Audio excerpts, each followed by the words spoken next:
Hello student, कैसे हो आप लोग। देखिए इस वीडियो से मैं सीरीज स्टार्ट करने वाला हूँ क्लास 12 की मैथमेटिक्स का, जिसमें जो है कि मैं एनसीईआरटी के जो इंपॉर्टेंट क्वेश्चन होंगे और प्रीवियस ईयर क्वेश्चन होंगे उसको मैं कराऊंगा।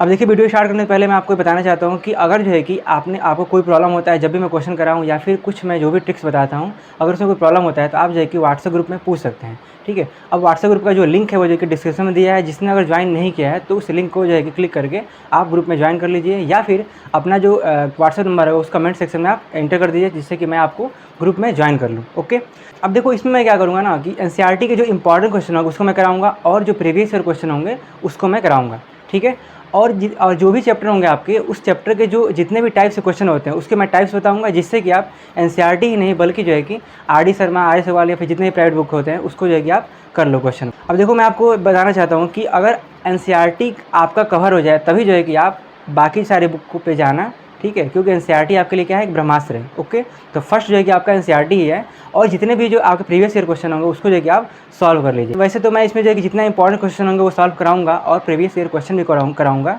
तो आपको कोई प्रॉब्लम नहीं होगा। आप जो मतलब पूरी तरह से इस वीडियो सीरीज़ को फॉलो करिए। ठीक है, मैं आपको जो है कि एक्स्ट्रा क्वेश्चन भी दूंगा डिस्क्रिप्शन में जो है कि, जिससे कि आप उस क्वेश्चन को सॉल्व करिएगा।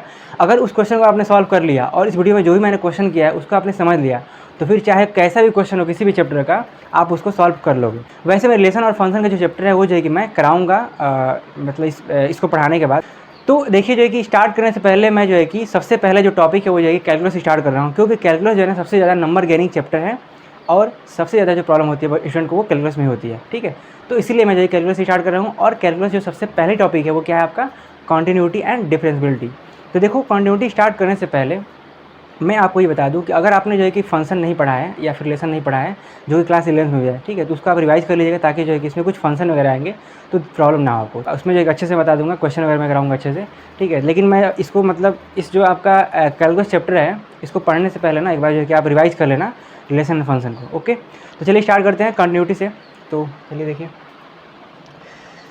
तो देखिए कंटिन्यूटी क्या होता है इसको पहले समझते हैं। ठीक है, तो इसको जो है कि हम एक एग्जाम्पल समझेंगे। ओके, तो देखिए जैसे कि मान लीजिए एक फंक्शन है जो कि दिया है क्या आपका, ये जो है कि फंक्शन दिया है। ओके, एग्जांपल में लेके चल रहा हूँ। अब देखो इसका जो ग्राफ होगा वो क्या होगा, अब देखो इसका जो ग्राफ होगा वो ऐसे होगा।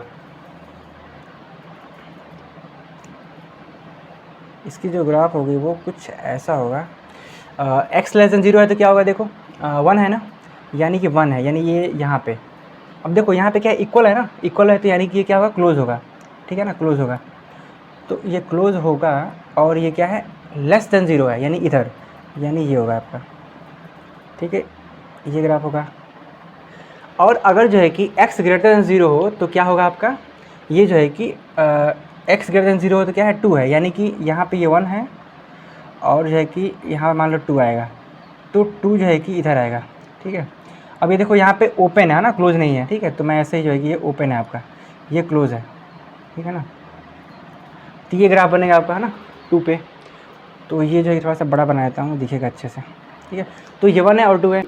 अब देखो ये कॉन्टिन्यूटी को जो है कि हम समझे बिना इस लॉजिक का, अगर मैं समझे, है ना, बिना जो है कि इसका कोई फार्मूला, बिना कोई कॉन्टिन्यूटी का फार्मूला लगाया जो है कि हम इसको समझे अगर कॉन्टिन्यूटी को, तो ऐसे समझेंगे कि अगर कोई भी जो है ना फंक्शन का ग्राफ बनाए हम, है ना, अगर कोई भी फंक्शन का जो है कि हम ग्राफ बनाएं, लेकिन उस ग्राफ को बनाने के लिए हमें जो है कि पेन को ना उठाना पड़े, तो फंक्शन क्या होगा, कॉन्टिन्यूस फंक्शन होगा। ठीक है, मतलब वो फंक्शन क्या होगा, कॉन्टिन्यूस होगा। ठीक है, जैसे देखो अगर कोई जो है कि ये जो है कि मैंने एग्जांपल लिया है यहाँ पे, जैसे कि मान लो ये है।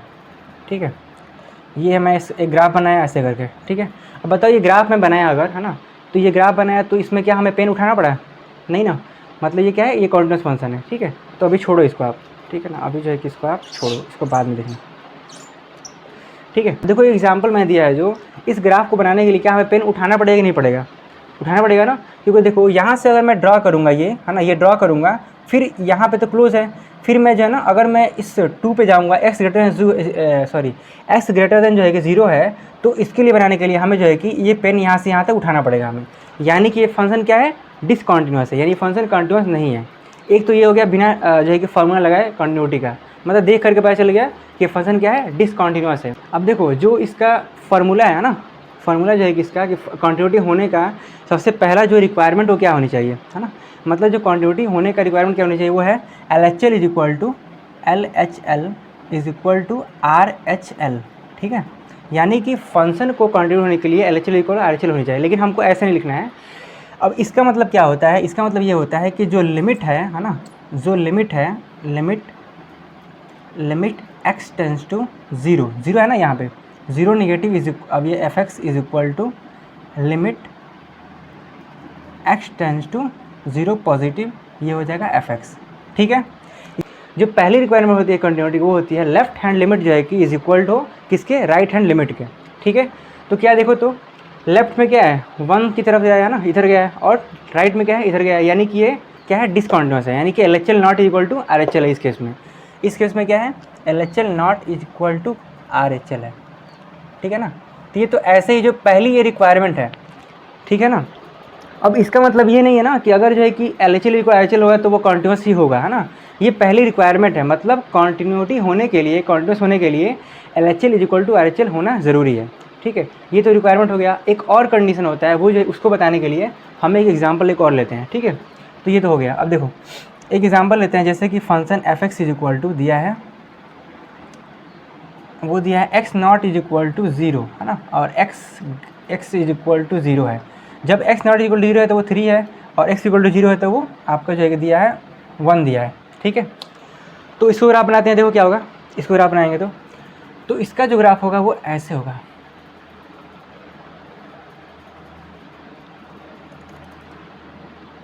ठीक है, अब देखो इसका जो ग्राफ होगा वो देखो, x इज इक्वल टू 0 पे क्या है, 1 है ना, यानी कि 0 पे 1 है, यानी कि यहाँ पे होगा।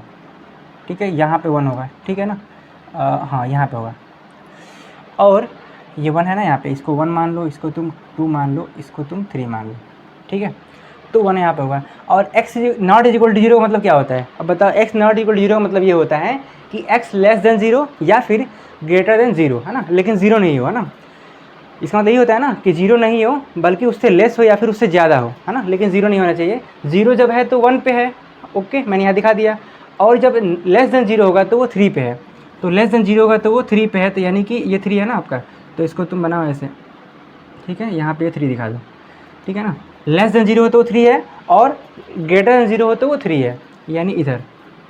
ठीक है, लेकिन देखो ये जो पॉइंट होगा ना यहाँ पे ना इसने बोला है क्या कि 3 पे, मतलब x इक्वल टू 0 पे ये 3 नहीं है, मतलब क्या, इस पॉइंट पे 3 पे जो है ना ये नहीं होगा, मतलब इसको मैंने क्या लिखा है, इसको मैंने क्या किया है, ओपन किया है, क्योंकि x इक्वल टू 0 पे ये 1 है, 3 पे नहीं है ना, सॉरी मतलब देखो यहाँ पे क्या दिया कि x इक्वल टू 0 पे ये 1 है ना, 0 पे ये 3 नहीं है। ठीक है ना, तो इसलिए मैंने यहाँ पे ओपन लिखा है, यहाँ पे ओपन किया है, यहाँ पे मैंने क्लोज किया है। ठीक है ना, तो बताओ यहाँ पे LHL इक्वल टू RHL तो है ना, यहाँ पे जो है कि जो ग्राफ बना है वो LHL इक्वल RHL तो है, लेकिन क्या ये कॉन्टिन्यूस है, कॉन्टिन्यूस है, बताओ।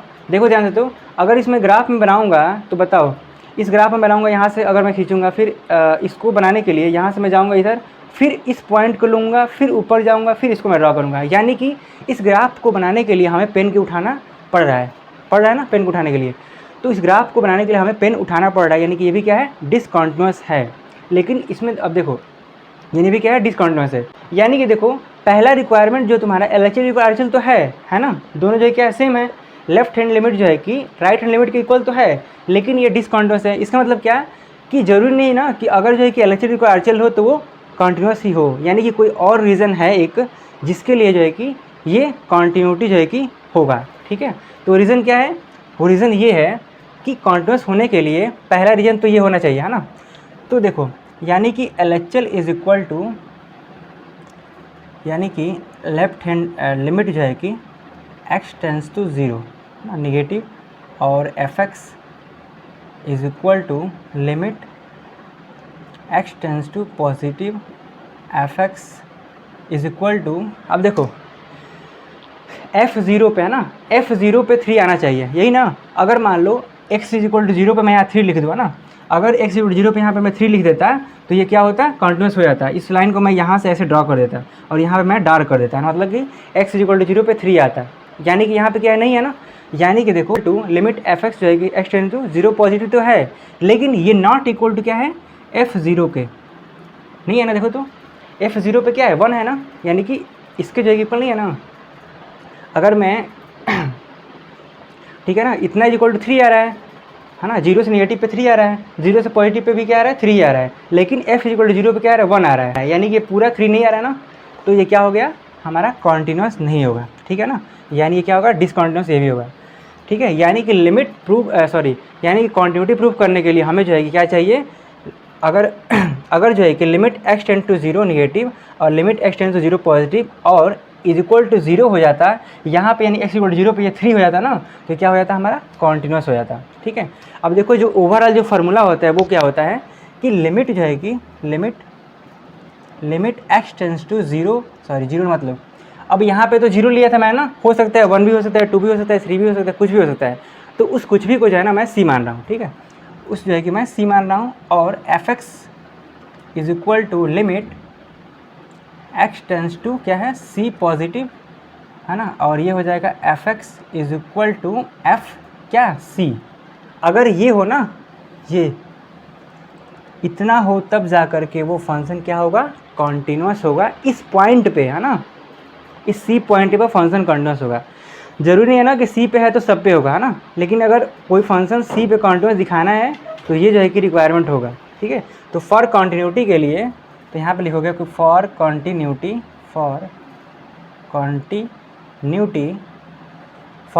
जो है कि क्या होगा, इतना होना चाहिए, ठीक है। तो आया समझ में, इसको आप नोट कर लो। अब देखो जो है कि कॉन्टिन्यूटी समझने के लिए मैंने जो है कि जो भी मैंने बताया था फार्मूला, उसको समझने के लिए मैंने एग्जांपल लिया है, रैंडम एग्जांपल लिया है, ठीक है। तो इसको जो है देखो कैसे करेंगे। अब एफ एक्स इक्वल टू दिया है क्या, 2x + 2 लेस देन 2, है ना, यानी कि लेस देन 2 हो तो ये हो और x ग्रेटर देन 2 हो तो ये हो, ठीक है। और हमें दिखाना है क्या कि कॉन्टिन्यूस दिखाना है at x equal to, continuous दिखाना है, चेक करना है ना, चेक करना है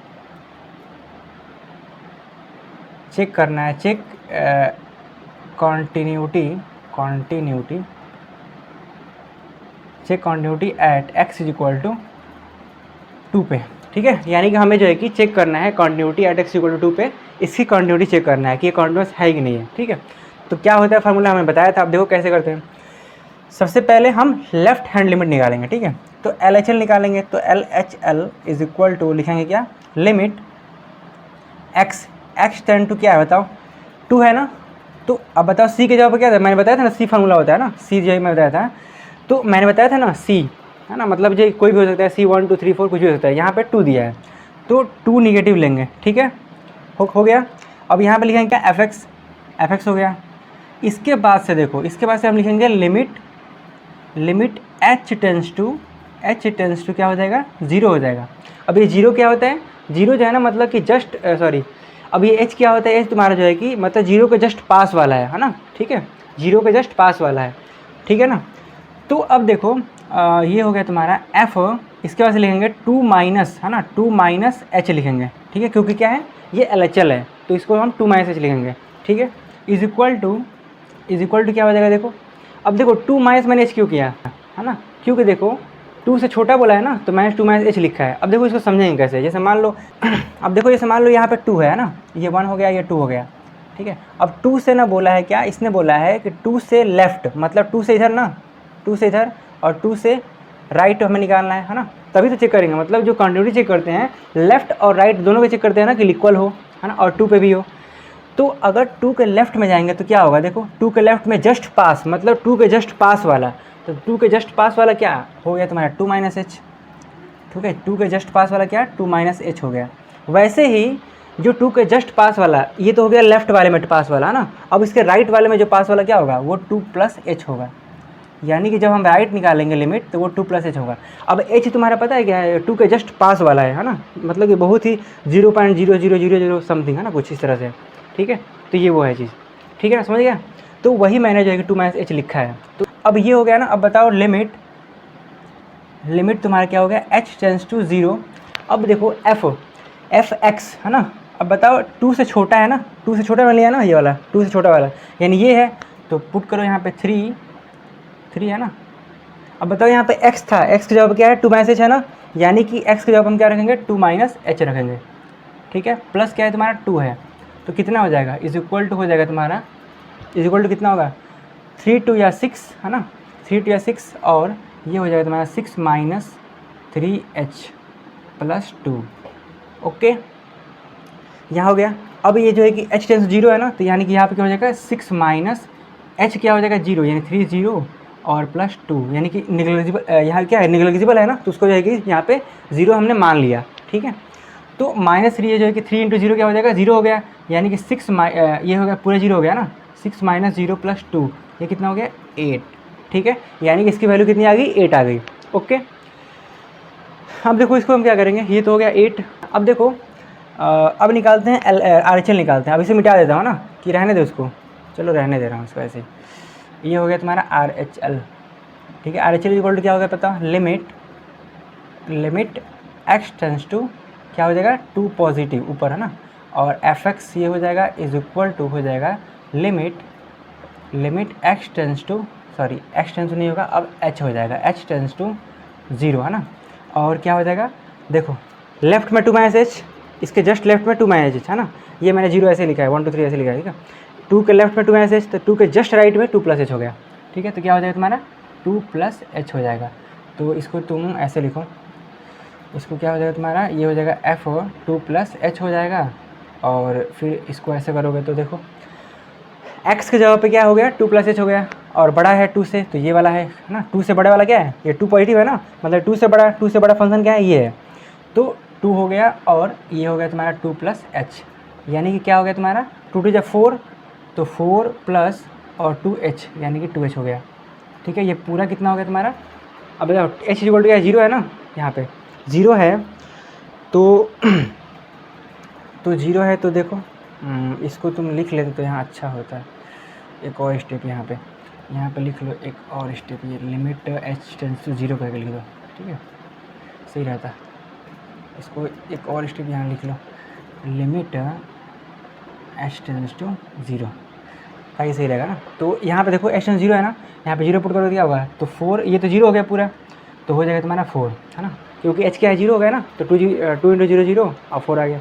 यहाँ देखो यहाँ इसका 8 है, इसका 4 आया है ना, तो ऐसे ही जो है कि पहले ही कंडीशन जो है कि इसका जो रिक्वायरमेंट है पहली, वही जो है गलत हो गई, यानी LH not is equal to क्या है RHL है, यानी यही इक्वल नहीं है, तो फिर उसको चेक करने से क्या फ़ायदा। अगर मैं जो है कि अगर हम जो है कि F2 भी निकालता हूँ, F2, तो F2 मतलब क्या है बताओ तो F2 क्या होगा तुम्हारा, देखो इक्वल का साइन नहीं है ना, तो ये लेंगे, यहाँ पे इक्वल नहीं है ना, देखो यही है ना, तो F2 कितना होगा, ये होगा 3 और क्या हो जाएगा 2 प्लस 2, तो ये हो जाएगा 3 2 6 6 2 8, ये तो 8 ही आ गया ना। लेकिन देखो पहला ही कंडीशन इसमें गलत हो गया, तो फिर इसको चेक करने से कोई फ़ायदा नहीं है।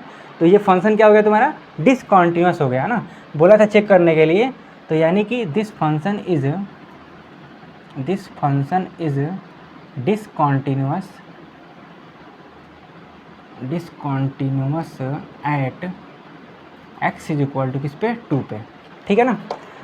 इस तरह से क्वेश्चन हम सॉल्व करेंगे, ठीक है। ये तरीका है ना वो ऐसे ही होगा, ऐसे ही करोगे तभी आपका नंबर जो है कि अच्छे आ पाएंगे, ठीक है। तो ऐसे सॉल्व करने हैं। पहले देखो अब इसमें जो है ना पहला कंडीशन गलत हो गया था, तो इसको चेक करने की जरूरत नहीं होती है, फिर भी चेक मैं कर दिया, क्योंकि आपको ये बताना चाह रहा था कि F2 कैसे आता है ना, तो F2 जो है कि वही होगा जो है जहाँ पे इक्वल लगा होगा, जहाँ पे ये क्या है इक्वल है ना, तो यही वाला फंक्शन लेंगे, ठीक है, इसको नहीं लेंगे। तो ये है, नोट कर लो, फिर मैं बताता हूँ अगला जो है कि जो प्रॉपर्टी है क्या क्या होता है उसको मैं बताऊँगा। तो देखो जैसे मान लो दो फंक्शन है तुम्हारा, fx है एक, ठीक है, और एक क्या है तुम्हारा gx है। एक जो है कि fx है और एक gx है, दो फंक्शन है और दोनों ही क्या है कॉन्टीन्यूअस है।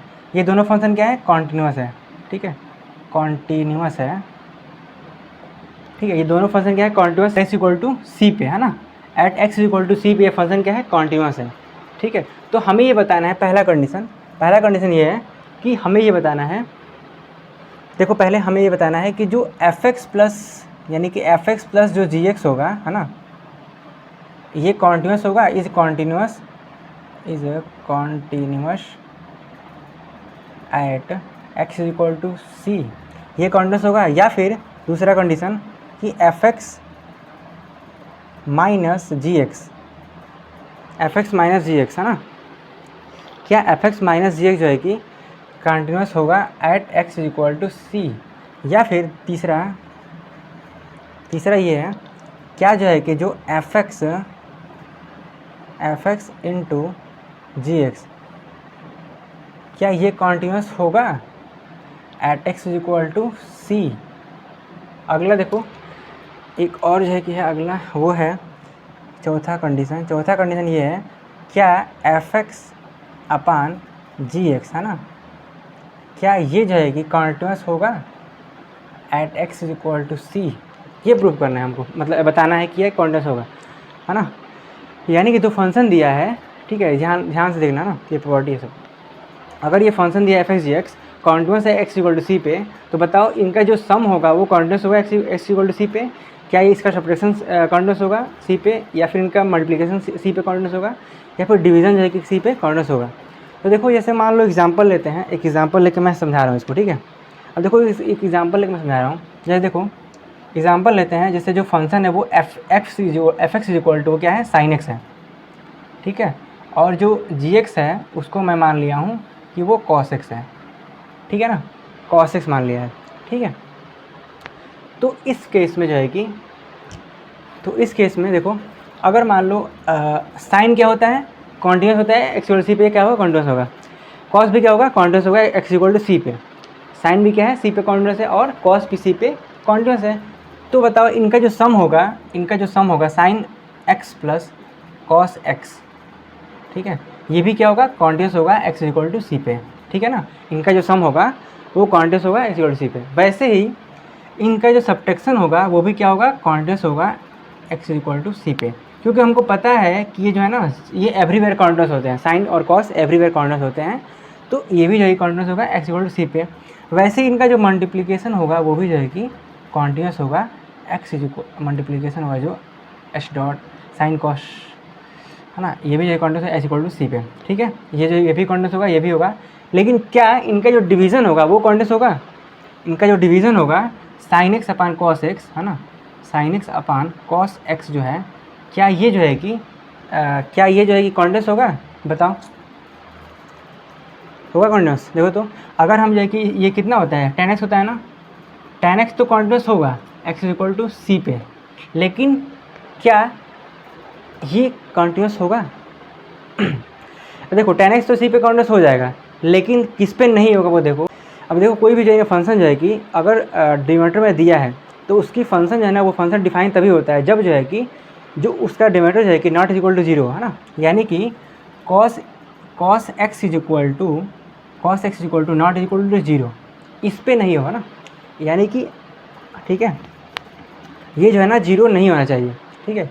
यानी कि x is equal to not is equal to क्या होगा, किस पे जीरो नहीं होता है, 90 पे ना, यानी कि ये हो जाएगा तुम्हारा पाई अपन 2 ना, यानी कि इस पर क्या होगा तुम्हारा फंक्शन डिसकॉन्टिन्यूस होगा, ठीक है। क्योंकि अगर हम जो है कि x इज इक्वल टू पाई अपन 2 ले लेते हैं तो ये जीरो हो जाएगा, और जीरो हो जाएगा तो यानी कि 1, यानी कि ये फंक्शन क्या हो जाएगा साइन एक्स अपान, अब देखो साइन जीरो की वैल्यू क्या होती है, साइन जीरो की वैल्यू क्या होती है, सॉरी साइन 90 वैल्यू क्या होती है, 1 होती है, और इसकी वैल्यू क्या हो जाएगी, जीरो हो जाएगी। तो 1 अपान जीरो क्या होता है, इनफाइनाइट हो जाएगा, यानी फंक्शन डिफाइन हो जाएगा, अनडिफाइन हो जाएगा। तो फंक्शन अनडिफाइन हो जाएगा तो ये कॉन्टिन्यूस नहीं हो पाएगा। इसीलिए कॉन्टिन्यूस तो होगा ये फंक्शन, लेकिन कहाँ पे नहीं होगा, x इज इक्वल टू पाई अपन 2 पे नहीं होगा, ठीक है। पाई अपन 2 पे ही नहीं, बल्कि 3 पाई अपन 2 पे भी नहीं होगा, 3 पाई अपन 2 पे भी नहीं होगा, और 5 पाई अपन 2 पे भी नहीं होगा। ऐसे जो ऑड नंबर वाले होंगे ना उस पर नहीं होगा, ठीक है। तो ये फंक्शन जो है कि अनडिफाइन, मतलब ये डिसकॉन्टिन्यूस होगा कहाँ पे, x इज इक्वल टू पाई अपन 2, 3 पाई अपन 2, 5 पाई अपन 2 इस पर होगा, ठीक है। बाकी जो कॉन्टिन्यूस होगा, ठीक है ना। तो ऐसे होगा ये, ऐसा समझ में। अब देखो तुमको पता भी है वैसे भी, देखो जो साइन ग्राफ होता है, जैसे साइन का ग्राफ कैसे होता है, जैसे मैं अगर एग्जांपल बताऊं मैं, तो साइन का ग्राफ कुछ ऐसा होता है। साइन का जो ग्राफ होता है वो ऐसे होता है, ऐसे होता है ना। तो बताओ ये इसको बनाने के लिए, इस ग्राफ को बनाने के लिए हमें, क्या पेन उठाना पड़ेगा, ऐसे नहीं उठाना पड़ेगा ना। तो ऐसे ही ये क्या है, कॉन्टिन्यूस है पूरा, ठीक है। वैसे ही जो कॉस है, कॉस का क्या होता है, कॉस का जो ग्राफ होता है वो ऐसे ही होता है ना। कॉस का जो ग्राफ होता है वो देखो यहाँ दिखा रहा हूँ, यहाँ पे जो कॉस ग्राफ होता है वो कैसा होता है, वो ऐसे होता है, यहाँ से ये ऐसे होता है, ऐसे होता है ना, ठीक है, ऐसे होता है कॉस का। ये कॉस का होता है, साइन का होता है। तो क्या कॉस के ग्राफ बनाने के लिए क्या हमें पेन उठाना पड़ेगा, नहीं ना। तो ये भी क्या होगा, कॉन्टिन्यूस होगा एवरीवेयर, ये भी कॉन्टिन्यूस होगा तुम्हारा, ठीक है। तो साइन और कॉस जो है क्या होते हैं, कॉन्टिन्यूस फंक्शन होते हैं, ठीक है ना। तो इसीलिए इनका जो सम होगा, इसका जो एडिशन होगा सब्ट्रैक्शन होगा और मल्टीप्लिकेशन होगा, क्या होगा, कॉन्टिन्यूस होगा x इक्वल टू सी पे। लेकिन इनका जो डिवीज़न होगा ना वो कॉन्टिन्यूस कहाँ पे नहीं होगा, x इक्वल टू पाई अपन 2 पे, 3 पाई अपन 2 पे और 5 पाई अपन 2 पे, मतलब और जितने भी ऑड नंबर होंगे ना उस पर जाएगी ये डिसकॉन्टिन्यूस होगा। बाकी जगह ये कॉन्टिन्यूस होगा लेकिन इन पॉइंट पे क्या होगा, डिसकॉन्टिन्यूस होगा। ठीक है, तो ये बताना चाह रहा था। अब देखो अगला कुछ और प्रॉपर्टी बताते हैं, इसको नोट कर लो। ठीक है, अब देखो अगला जो है कि तुम्हारा एक फंक्शन आता है तुम्हारा मॉडुलस फंक्शन, है ना। ये तो जो है कि मैं ट्रिग्नोमेट्रिक बता दिया मैंने एग्जाम्पल लेकर के, ट्रिग्नोमेट्रिक मैंने बता दिया। अब जो है कि बात करते हैं मॉडुलस फंक्शन पे। अब देखो मॉडुलस फंक्शन का आपने नाम सुना होगा ना, अगर जो है कि Y F X is equal to दिया है आपका, F X is equal to mod X दिया है। ठीक है, तो मॉड एक्स मतलब क्या, अगर मॉड एक्स की बात करते हैं उसकी ग्राफ कैसे बनता है, ऐसे ना, ऐसे बनता है ना, तो इसका जो ग्राफ होगा वो ऐसे बनेगा। तो बताओ क्या इस मॉडुलस फंक्शन को हमें बनाने के लिए पेन उठाना पड़ेगा, नहीं ना, यानी कि ये भी क्या होगा, कॉन्टिन्यूस फंक्शन होगा। ठीक है, तो ये जो है कि क्या होगा, कॉन्टिन्यूस फंक्शन होगा। ठीक है, याद रखना। अब देखो जो कि अगला जैसे मान लो एफ एक्स इक्वल टू दिया हो ग्रेटेस्ट इंटीजर फंक्शन, है ना, इसमें दिया हो ग्रेटेस्ट इंटीजर फंक्शन दिया हो। ठीक है, इसको बारे में आपने पढ़ा होगा फंक्शन में। ठीक है, तो इसीलिए मैंने बोला कि आप उसको रिवाइज कर लीजिए। तो ये जो है कि आपका ग्रेटेस्ट इंटीजर फंक्शन है। अब देखो इसका क्या होता है, जैसे मान लो इसका मतलब क्या होता है कि अगर जैसे मान लो 2.1 दिया हो, है ना, तो तभी इसकी वैल्यू 2 ही आएगी। अगर जो है कि 2.3 दिया हो तब भी जो इसकी वैल्यू 2 ही आती है ना, इंटीजर ही है ना। ग्रेटेस्ट इंटीजर फंक्शन मतलब कि 2.1 के पहले क्या इंटीजर है, तो 2 है। 2.3 के पहले क्या इंटीजर है, 2 ही है। अगर जो है कि 2.7 है तभी जो है क्या होगा, 2 ही होगा। तो अगर मैं इसे ग्राफ, इसकी जो है कि जो ग्राफ बनाता हूँ तो उसका क्या होगा, देखो अगर हम ग्राफ बनाएंगे तो क्या बनेगा, देखो तो इसका हम ग्राफ बनाएंगे तो ऐसे बनेगा, ये 1 मान लो, ये 2 और ये 3 और इसको 4 मान लो, इसको तुम 1 2 3 और 4। ठीक है, ये हो गया तुम्हारा, इसको 3 बना लो अच्छे से। ठीक है, तो ये 3 बना लो। अब देखो इसमें जो इसका मतलब क्या होता है, जैसे मान लो अगर जो है ना, अगर जो है कि 0.1 आए, 2 आए, 3 आए, है ना, 4 आए, 5 आए, 9 आए, है ना, तो उसकी जो वैल्यू होगी क्या होगी, 0 ही होगी, है ना, उसकी वैल्यू क्या होगी, 0 ही होगी। तो इसको हम ऐसे बनाते हैं। ठीक है, उसकी वैल्यू क्या होगी, 0 ही होगी। ठीक है, तो उसको हम ऐसे बनाएंगे। वैसे ही देखो, यानी कि अगर 0.17 है ना, 6 4 है ना, या फिर 8 आता है, 9 आता है, 0.9 भी आता है ना, उसकी वैल्यू क्या होगी, 0 होगी। ठीक है, तो इसको हम ग्राफ ऐसे बनाते हैं। वैसे ही अगर 1.2 3 4 5 जो भी आता है, 1.1 1.2 1.3 1.6 1.7 जो भी आता है, 1.9 तक इसकी वैल्यू क्या होगी, 1 ही आएगी, है ना, यानी कि इसको यहाँ पे करो तो ये जो है कि हो जाएगा ऐसे, ये ग्राफ ऐसे बनेगा। ठीक है, वैसे ही जो है कि देखो इसके लिए अगर 2.9 तक वैल्यू जाएगी वो 2 ही आएगा, तो इसको ऊपर लाओ यहाँ पे, तो ये जो है कि ऐसे बनेगा। वैसे इसके लिए देखो 4 के लिए, है ना, 4 के लिए देखोगे तो इसका जो है कि यहाँ पे आ जाएगा 4 पे, तो ये जो है कि ऐसे बनेगा। ठीक है, यानी कि देखो, ठीक है, थोड़ा ग्राफ देख लेना, थोड़ा सा सही से नहीं बना है, लेकिन बस इतना मानो कि अगर जो है ना ग्रेटर इंटीजर फंक्शन मतलब ये होता है कि अगर 1 से लेकर के 2 के जस्ट छोटा वाला जो पॉइंट होगा उसकी वैल्यू मतलब जाएगी 2 से छोटा और 1 से बड़ा के बीच में जो भी वैल्यू होगी ना, जो भी जो है कि आप पुट करोगे इसमें, तो वो जो है कि 1 ही देगा, है ना। इसमें अगर जो है कि 2 और 3 के वैल्यू जो भी पुट करोगे तो उसकी वैल्यू 2 ही आएगी। ठीक है, ओके, समझ आ गया। यानी कि अगर 0.7 होगा तो उसका जो ग्रेटर इंटीजर वैल्यू क्या आएगी, 0 ही आएगा। ठीक है, तो ये इसका ग्राफ है। अब देखो इस ग्राफ को देख के ऐसा लग रहा है कि ये फंक्शन कॉन्टिन्यूस होगा, नहीं ना, क्योंकि ये ग्राफ हर जगह ब्रेक कर रहा है, तो ये तुम्हारा क्या होगा, डिसकॉन्टिन्यूस होगा।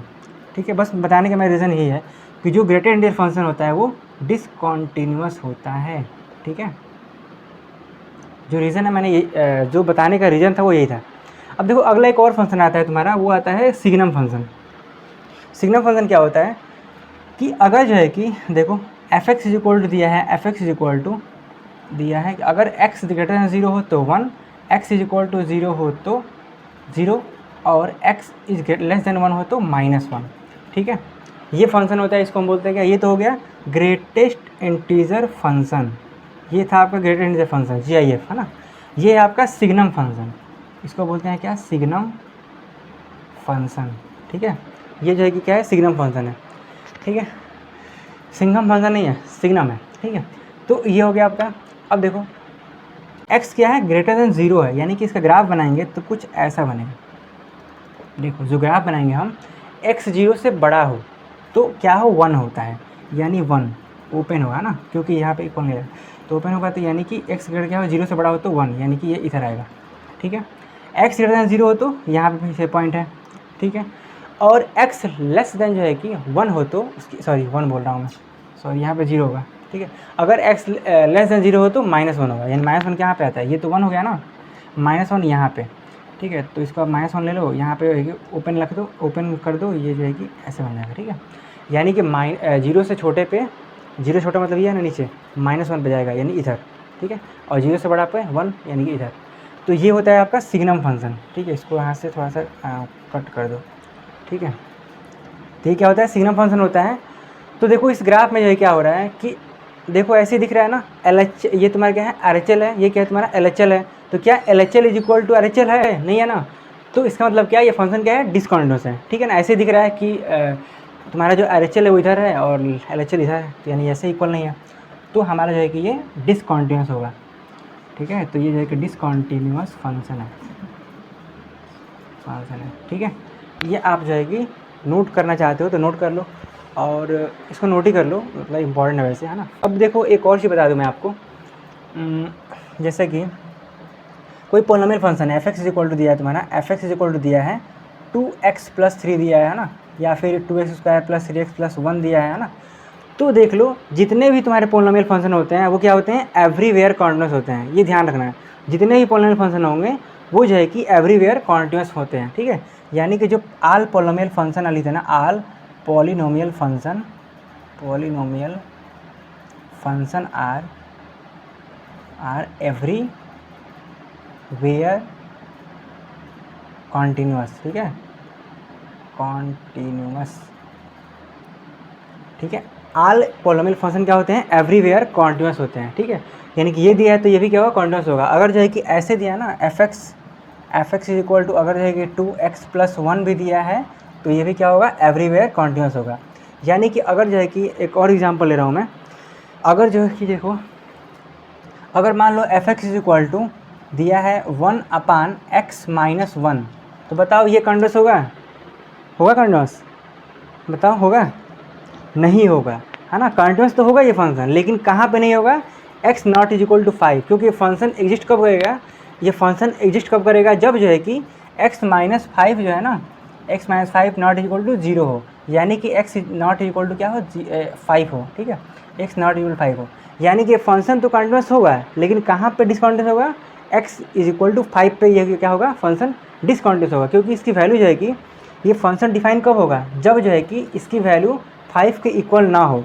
यानी कि फंक्शन क्या हो रहा है, 5 पे अनडिफाइन हो रहा है ना, यानी कि 5 पे ये फंक्शन क्या होगा, डिसकॉन्टिन्यूअस होगा, है ना। यही मतलब कि हर जगह ये है कि फंक्शन कॉन्टिन्यूअस होगा, लेकिन x इज इक्वल टू 5 पे ये डिसकॉन्टिन्यूअस होगा, क्योंकि x इज इक्वल टू 5 पे फंक्शन क्या हो रहा है, अनडिफाइन हो रहा है। तो देखो ये जो है कि आपका इंट्रोडक्शन था। तो देखो जैसे जैसे हम क्वेश्चन को मतलब आगे जैसे जैसे बढ़ेंगे वैसे वैसे जाएगा, मैं आपको ट्रिक्स बताऊंगा क्वेश्चन को सॉल्व करने के लिए।